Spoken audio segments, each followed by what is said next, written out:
இந்த பூமியில் நான் வந்து புல்லோட விதை, மூங்கிலோட விதை, இது ரெண்டுத்தையுமே இந்த விதைகளை நான் வந்து விதைச்சேன்.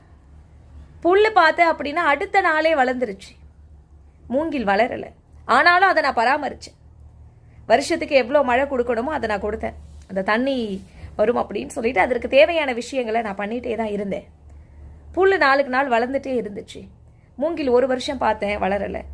அதுக்காக வந்துட்டு நான் அதை பராமரிக்கிறத நிப்பாட்டலை. அடுத்த வருஷம் பராமரித்தேன், அடுத்த வருஷம் பராமரித்தேன். இப்படி அது எப்போ வந்துச்சு அப்படின்னா 5 வருடங்கள் கடந்து அதுக்கப்புறம் தான் அது வளர்ந்துச்சு. திடீர்னு பார்த்தா 20 அடி வளர்ந்து நின்றுடுச்சு. புல் வந்து அடுத்த நாளே முளைக்க ஆரம்பிச்சது. 1 அடிக்கு மேலே வந்து வளரலை. எவ்வளவு பெரிய கோரை புல்லாக இருந்தாலும் மிஞ்சி போனால் 2 அடி வளருமா, அவ்வளவுதான். ஆனால் மூங்கிலுடைய உயரம் என்ன? அப்போ அந்த 5 வருஷமும் அந்த மூங்கில் என்ன பண்ணியிருக்கு அப்படின்னா தன்னுடைய வேர்களை